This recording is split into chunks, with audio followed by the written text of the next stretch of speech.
ناظرین و سامعین عزیز محتشم، ایک بھائی نے سوال کیا کہ تصوف کیا ہے۔ آج ہم اس کا جواب دینے کے لیے حاضر ہوئے ہیں۔ ناظرین محترم، حضرت سیدنا عمر رضی اللہ تعالی عنہ فرماتے ہیں کہ ہم حضور پاک صلی اللہ علیہ وآلہ وسلم کے ساتھ بیٹھے ہوئے تھے کہ ایک اجنبی شخص آیا اور حضور دو عالم صلی اللہ علیہ وآلہ وسلم سے سوالات شروع کیے اور بالترتیب پوچھا کہ مل ایمان، ایمان کیا ہے، مل اسلام، اسلام کیا ہے، مل احسان، احسان کیا ہے۔ حضور دو عالم نور مجسم صلی اللہ تعالی علیہ وآلہ وسلم نے سوالوں کے جوابات دیے تو ہر جواب کے آخر میں سائل صدقت کہتا، جو ہمارے لیے باعث حیرت تھا۔ حضرت سیدنا عمر رضی اللہ تعالی عنہ فرماتے ہیں کہ جب مہمان چلا گیا تو حضور پاک صلی اللہ علیہ وآلہ وسلم نے مجھ سے فرمایا، اے عمر، تمہیں معلوم ہے یہ سائل کون تھا؟ میں نے عرض کی، اللہ اور اس کا رسول بہتر جانتے ہیں۔ تو آپ کریم صلی اللہ تعالی علیہ وآلہ وسلم نے فرمایا، فَإِنَّهُ جِبْرِيلُ أَتَاكُمْ يُعَلِّمُكُمْ دِينَكُمْ، یعنی یہ حضرت جبریل علیہ السلام تھے، تمہیں تمہارا دین سکھانے کے لیے آئے تھے۔ یہ سوالات و جوابات حدیث جبریل علیہ السلام کے نام سے معروف ہیں۔ حضور پاک صلی اللہ علیہ وآلہ وسلم کے غلبہ ہیبت کی وجہ سے صحابہ کرام رضی اللہ تعالی عنہم میں سوالات کرنے کی جرت بہت کم تھی۔ تعلیم حقائق دینیہ کو جاننے کے لیے اللہ تبارک و تعالی نے حضرت سیدنا جبریل علیہ السلام کو انسانی شکل میں بھیجا تاکہ وہ سوال کرے اور معلم کائنات صلی اللہ علیہ وآلہ وسلم جواب میں گوہر افشانی فرمائیں، اور اس انداز سے صحابہ کرام رضی اللہ تعالی عنہم کا دامن علمی جواہر پاروں سے بھر جائے۔ محدثین کرام فرماتے ہیں کہ حدیث جبریل میں دین کے 3 بنیادی احکامات کی تصریح کی گئی ہے۔ پہلے احکامات وہ ہیں جن کا تعلق خالص عقیدے کے ساتھ ہے، ان کو احکام نظریہ کہتے ہیں۔ دوسرے قسم کے احکامات وہ ہیں جن کا تعلق ظاہری اعمال کے ساتھ ہے، ان کو احکام فرعیہ کہتے ہیں۔ اور تیسرے قسم کے احکامات وہ ہیں جن کا تعلق باطنی اعمال کے ساتھ ہے، ان کو علم الاحسان کہا جاتا ہے۔ یوں چند جملوں میں پورے دین کا خلاصہ حضور پاک صلی اللہ علیہ وآلہ وسلم نے پیش کیا، اور اس حدیث کو محدثین کرام نے جوامع الکلم میں سے شمار کیا ہے۔ رسول اللہ صلی اللہ علیہ وآلہ وسلم کی شخصیت انتہائی جامعیت کی حامل تھی۔ آپ کریم صلی اللہ علیہ وآلہ وسلم نے دین کے ان تینوں حصوں کی کما حقہ تشریح اور اشاعت کی۔ صحابہ کرام رضی اللہ تعالی عنہم میں جامعیت کی شان کافی حد تک تھی، لیکن زمانہ خیر القرون گزرنے کے بعد جامعیت میں کمی آتی گئی۔ اس لیے علماء امت نے دین کی حفاظت اور خدمت کے لیے ان شعبوں کو 3 مستقل علیحدہ علوم میں مدون کر دیا۔ نمبر 1، تصحیح عقائد کے سلسلے میں کتاب و سنت میں جو ہدایت دی گئی ہیں ان کی حفاظت اور خدمت کے لیے علم الکلام مدون ہوا۔ نمبر 2، اعمال ظاہرہ کے متعلق جو رہنمائی کتاب و سنت نے کی تھی اس کی تشریح کے لیے علم الفقہ کو مدون کیا۔ نمبر 3، اصلاح باطن کے متعلق جو باتیں کتاب و سنت نے بتائی ہیں ان کی تفصیلات کے لیے علم الاحسان، علم الاخلاق یا علم تصوف مدون ہے۔ یہ تینوں علوم قرآن و سنت سے کوئی الگ چیز نہیں، بلکہ کتاب و سنت کی روح اور ان کے ثمرات ہیں۔ حدیث جبریل کی روح سے علم الاحسان دین کا ایک اہم شعبہ ہے جو زمانہ حاضرہ میں علم تصوف کے نام سے زیادہ معروف ہے۔ اس میں انسان کے دل اور نفس کو پاک اور صاف کر کے اس کی اصلاح کی جاتی ہے تاکہ اللہ تبارک و تعالی کا دھیان اور رضا حاصل ہو جائے۔ اس اصلاح کے 2 اجزاء ہیں، ایک ظاہری اصلاح، دوسری باطنی اصلاح۔ ظاہری اصلاح سے مراد یہ ہے کہ ظاہری اعضاء سے صادر ہونے والے گناہ جیسا کہ جھوٹ، غیبت، چوری، زنا وغیرہ چھوٹ جائے، اور عبادات، معاملات اور معاشرت یعنی زندگی کے ہر شعبے میں اچھی صفات اپنا کر مکمل دین پر عمل ہونے لگے۔ باطنی اصلاح سے مراد یہ ہے کہ عقائد درست ہو جائے، اللہ کریم کی ذات اور صفات پر ایمان مضبوط ہو جائے، دل اور نفس کے گناہ اور بری صفات جیسے حسد، بغض، کینہ، ریا اور تکبر وغیرہ کی اصلاح ہو جائے، اور اللہ تبارک و تعالیٰ کی محبت اور اچھی صفات مثلا عاجزی، اخلاص، صبر، شکر، توکل، تسلیم، رضا اور خوف الہی وغیرہ حاصل ہو جائے۔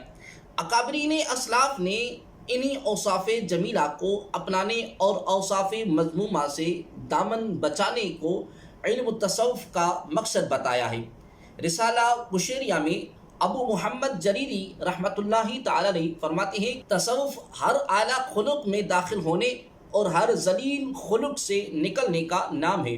حضرت محمد بن علی قصاب رحمۃ اللہ تعالی علیہ فرماتے ہیں کہ تصوف ان کریمانہ اخلاق کا نام ہے جو کسی کریم زمانہ میں کسی کریم انسان سے شریف لوگوں کے سامنے ظہور پذیر ہوں۔ حضرت مجدد الفسانی رحمۃ اللہ تعالی علیہ فرماتے ہیں کہ تصوف شریعت پر اخلاص سے عمل کرنے کا نام ہے۔ حضرت محمد بن علی بن حسین بن علی بن ابو طالب فرماتے ہیں کہ تصوف اچھے اخلاق کا دوسرا نام ہے، جو اچھے اخلاق میں تجھ سے زیادہ ہے وہ تصوف میں زیادہ ہے۔ حضرت احمد خزویہ رحمۃ اللہ تعالی علیہ فرماتے ہیں کہ تصوف باطن کی گندگی اور قدرتوں سے پاکیزگی حاصل کرنے کا نام ہے۔ حضرت مرتعش رحمۃ اللہ تعالی علیہ فرماتے ہیں کہ تصوف اچھے اخلاق کے مجموعہ کا نام ہے۔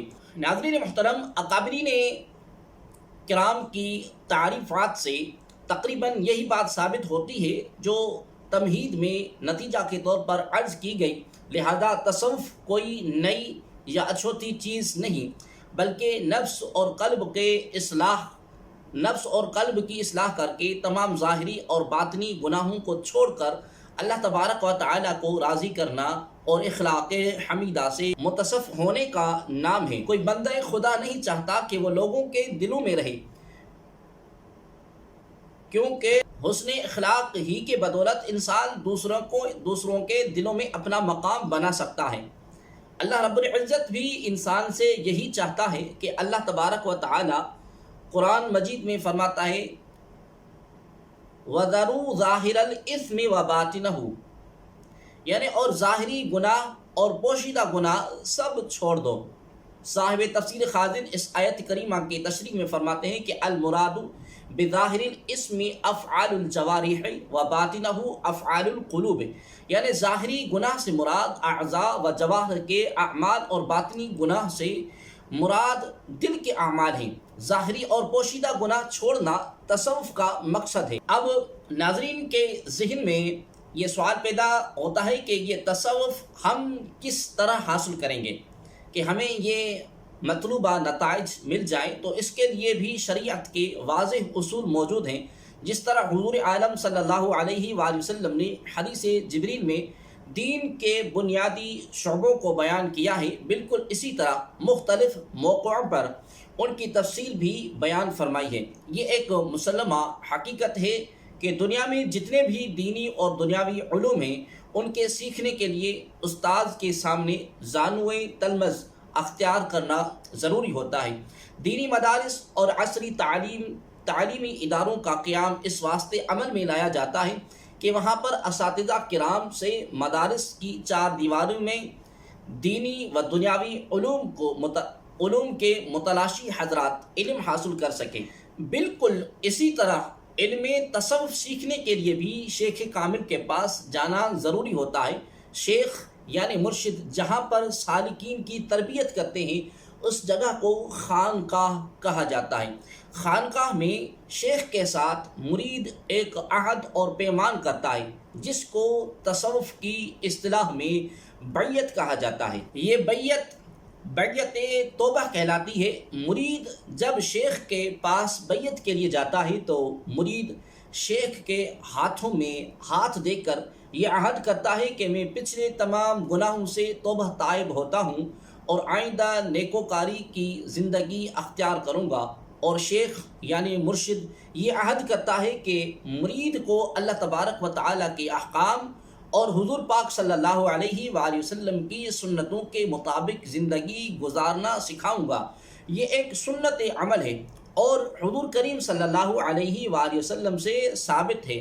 صحابہ کرام رضی اللہ تعالی عنہم کی حضور اکرم صلی اللہ علیہ وآلہ وسلم سے 4 طرح کی بیعت ثابت ہے۔ نمبر 1 بیعت اسلام، نمبر 2 بیعت جہاد، نمبر 3 بیعت ہجرت، نمبر 4 بیعت توبہ یا بیعت طریقت۔ تصوف میں بیعت توبہ کرائی جاتی ہے۔ اس بیعت کا ثبوت بھی قرآن اور سنت سے ملتا ہے۔ اللہ رب العزت اپنے پیارے حبیب صلی اللہ علیہ وآلہ وسلم کو فرماتا ہے، یا ایہا النبی اذا جاءک المؤمنات یبایعنک علی الا یشرکن باللہ شیئا ولا یسرقن ولا یزنین ولا یقتلن اولادہن ولا یأتین ببہتان یفترینہ بین ایدیہن وارجلہن ولا یعصینک فی معروف فبایعہن واستغفر لہن اللہ ان اللہ غفور رحیم۔ یعنی اے پیارے نبی، جب مومن عورتیں آپ کے پاس آئیں بیعت کرنے کے لیے اس بات پر کہ اللہ کے ساتھ شرک نہیں کریں گی اور چوری نہیں کریں گی اور بدکاری نہیں کریں گی اور اپنے اولاد کو قتل نہیں کریں گی اور تہمت نہیں لگائیں گی اور کوئی بھی گناہ نہیں کریں گی، تو ان کو بیعت کر لیجئے اور ان کے لیے استغفار کیجئے، اللہ ان کے گناہوں کو معاف کر دے گا۔ عورتوں کی بیعت کا ذکر قرآن عظیم الشان میں ہے اور مردوں کی بیعت کا ذکر انہی الفاظ کے ساتھ بخاری شریف میں ہے۔ حضرت عبادہ بن صامت رضی اللہ تعالی عنہ روایت کرتے ہیں کہ نبی کریم صلی اللہ علیہ وآلہ وسلم نے ارشاد فرمایا، جب کہ صحابہ کرام رضی اللہ تعالی عنہم کی ایک جماعت ساتھ تھی، تم مجھ سے اس بات پر بیعت کرو کہ آج کے بعد اللہ تبارک و تعالیٰ کے ساتھ کسی چیز کو شریک نہیں ٹھہراؤ گے، چوری نہیں کرو گے، بدکاری نہیں کرو گے، اپنی اولاد کو قتل نہیں کرو گے، ایک دوسرے پر بہتان نہیں لگاؤ گے، اپنی اور کوئی بھی گناہ نہیں کرو گے۔ پس جس نے اس بیعت میں وفا کی اس کا اجر اللہ تبارک و تعالیٰ پر ہے، اور جس نے اس میں کوئی کوتاہی کی اور دنیا میں اس کو سزا مل گئی اور اس کو دنیا میں سزا مل گئی تو یہ اس کا کفارہ ہے، اور اگر دنیا میں سزا نہ ملی بلکہ اللہ تبارک و تعالیٰ نے پردہ رکھا تو اس کا معاملہ اللہ پر ہے، چاہے تو معاف کر دے اور چاہے تو سزا دے۔ بس ہم نے بیعت کر لی۔ حضور پاک صلی اللہ علیہ وآلہ وسلم کے اس عمل کے اتباع میں مشائخ تصوف خانقاہوں میں اپنے مریدین سے یہی بیعت توبہ کراتے ہیں۔ بیعت کا اصل مقصد یہ ہے کہ شریعت کے احکام پر عمل کر کے اللہ تبارک و تعالیٰ کو راضی کرنا ہے۔ اس کے علاوہ بیعت کا مقصد نہ کشف و کرامات کا حاصل ہونا ہوتا ہے، نہ دنیاوی کاموں میں کامیابی ضروری ہے، نہ ہی یہ کیفیت کے گناہ کا خیال ہی نہ آئے اور نہ ہی عمدہ خوابوں کا نظر آنا ضروری ہے، بلکہ اصل مقصد تو شریعت کے احکامات پر چل کر اللہ کو راضی کرنا ہے۔ بیعت طریقت کرنے سے انسان کو اپنے مشائخ سلسلہ کے واسطے سے نبی اکرم صلی اللہ علیہ وآلہ وسلم کے قلب مبارک سے ایک روحانی تعلق نصیب ہو جاتا ہے۔ اب یہاں ایک سوال ذہن میں آتا ہے کہ علم تصوف کے راستے میں شیخ، مرشد یا پیر کی کیا ضرورت ہوتی ہے؟ کیا خود سے یہ راستہ عبور نہیں کیا جا سکتا؟ تو اس کے لیے یاد رکھیے کہ ہر دور اور ہر زمانے میں انسانیت کی ہدایت کے لیے اللہ تبارک و تعالیٰ نے کتاب اللہ اور رجال اللہ کو ذریعہ بنایا۔ کئی مرتبہ ایسا ہوا کہ اللہ تبارک و تعالیٰ نے نبی کو مبعوث فرمایا مگر کتاب نہیں بھیجی، لیکن ایسا کبھی نہیں ہوا کہ کتاب بھیج دی ہو اور نبی کو نہ بھیجا گیا ہو۔ اس سے رجال اللہ کی اہمیت واضح ہوتی ہے۔ اس کے ساتھ ساتھ کسی قوم پر عذاب اس وقت تک نازل نہیں ہوا جب تک اتمام حجت کے لیے نبی کو نہ بھیجا گیا ہو۔ قرآن پاک میں اللہ تبارک و تعالی فرماتا ہے وما كنا معذبین حتی نبعث رسولا، یعنی اور ہم کبھی سزا نہیں دیتے جب تک کسی رسول کو نہیں بھیج لیتے۔ یہ اس لیے کہ ہر انسان کو اپنی تربیت کے لیے مربی اور تزکیہ کے لیے مزکی کی ضرورت ہوتی ہے۔ سورۃ المائدہ میں اللہ رب العزت فرماتا ہے یا ایھا الذین آمنوا اتقوا اللہ وابتغوا الیہ الوسیلہ، یعنی اے ایمان والو اللہ سے ڈرو اور اس کا قرب ڈھونڈو۔ اس کی تفسیر میں علامہ ابن کثیر رحمت اللہ فرماتے ہیں الوسیلۃ ہی التی یتوسل بها الی تحصیل المقصود، یعنی وسیلہ سے مراد وہ ہے جو آپ کو مقصود سے واصل کر دے یعنی ملا دے۔ صاحب تفسیر جلالین فرماتے ہیں ما یقربکم الیہ من طاعت، یعنی جو آپ کو طاعت کے قریب کر دے۔ لہذا مفسرین کرام کا فرمان ہے کہ الوسیلۃ سے مرشد مراد ہے جو اللہ تبارک و تعالیٰ کے قرب اور انسان کی اصلاح کا سبب بنتا ہے۔